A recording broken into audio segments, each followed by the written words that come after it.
Assalamualaikum warahmatullahi wabarakatuh. Selamat pagi semuanya. Semoga kita senantiasa dalam limpahan rahmat, nikmat, taufik, serta hidayah yang selalu. Amin. Baik, di kesempatan yang berbahagia kali ini, kami kelompok 1 pada mata kuliah perbandingan pendidikan akan mempresentasikan hasil dari tugas kelompok kami yang berjudul Sistem Kebijakan dan Permasalahan Pendidikan di Indonesia. Baik, di sini nama saya Zawaida Fauziatin dan dengan dua rekan saya ada Ahmad Kusnul Yakin dan ada Varianti. Baik, kami di sini memiliki 3 cakupan bahasan, yaitu yang pertama terkait sistem pendidikan di Indonesia, yang kedua kebijakan pendidikan di Indonesia, dan yang terakhir yaitu permasalahan pendidikan yang ada di Indonesia. Langsung saja poin pertama, yaitu terkait sistem pendidikan di Indonesia. Nah, ada beberapa sistem yang sudah dilakukan di Indonesia. Di antaranya, yang pertama ada sistem pendidikan yang berorientasi pada nilai. Yang kedua ada sistem pendidikan terbuka. Ketiga, sistem pendidikan beragam. Yang keempat, sistem pendidikan yang efisien dalam pengelolaan waktu. Dan yang kelima adalah sistem pendidikan yang disesuaikan dengan perubahan zaman. Nah, lalu apa definisi dari kelima sistem tersebutnya? Yang pertama, sistem pendidikan yang berorientasikan pada nilai. Nah, sistem pendidikan ini telah diterapkan sejak sekolah dasar, di mana peserta didik diberi pengajaran kejujuran, tenggang rasa, kedisiplinan, dan lain-lain. Yang kedua, sistem pendidikan yang menganut pada pendidikan terbuka. Di sini peserta didik dituntut untuk dapat bersaing dengan teman sekelas, berpikir kreatif, dan inovatif. Yang ketiga, sistem pendidikan beragam, yaitu bahwa di Indonesia ini terdiri dari beragam suku, bahasa, daerah, dan budaya.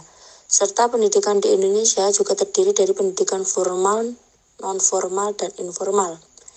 Yang keempat, sistem pendidikan efisien dalam pengelolaan waktu. Nah, maksudnya di sini waktu belajar itu diatur sedemikian rupa agar peserta didik tidak merasa terbebani dengan materi pelajaran yang telah disampaikan, karena waktunya terlalu singkat atau sebaliknya. Dan yang terakhir, pengertian dari sistem pendidikan yang disesuaikan dengan perubahan zaman, di mana sistem ini menyesuaikan kurikulum dengan keadaan saat ini.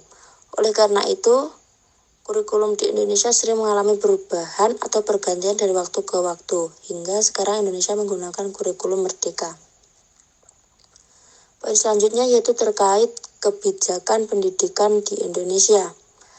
Nah, di sini ada 4 poin kebijakan pendidikan di Indonesia, yaitu pertama, manajemen peningkatan mutu berbasis sekolah. Yang kedua, ada pendidikan yang berbasis pada partisipasi komunitas. Yang ketiga, yaitu pendidikan dengan menggunakan paradigma belajar atau learning paradigma. Dan yang keempat, ada pendidikan berbasis pendekatan education system.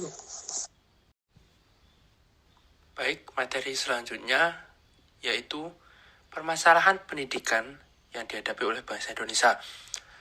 Ada banyak sekali permasalahan pendidikan yang dihadapi oleh bangsa Indonesia, sekaligus menjadi tantangan untuk segera diselesaikan. Pada kali ini, kita akan membagi masalah ini menjadi 2 bagian.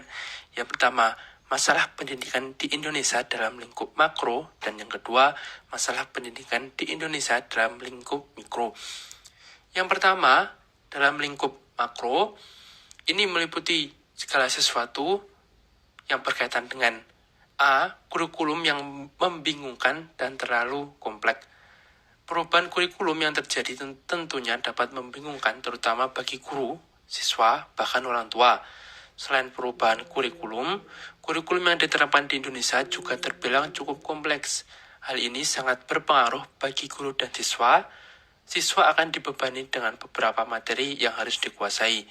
Yang B, pendidikan yang kurang merata. Ketimpangan ini sering dialami oleh lapisan masyarakat yang lebih miskin. Seperti yang kita ketahui, semakin tinggi pendidikan, maka semakin mahal pula biayanya. Yang C, masalah penempatan guru. Dalam banyak kasus pendidikan di Indonesia, masalah penempatan guru ini masih sering terjadi, khususnya penempatan guru pada bidang studi yang tidak sesuai dengan klasifikasi atau keahliannya. Yang D, rendahnya kualitas guru. Peran guru sangat penting untuk keberhasilan pelatihan, untuk keberhasilan pengajaran.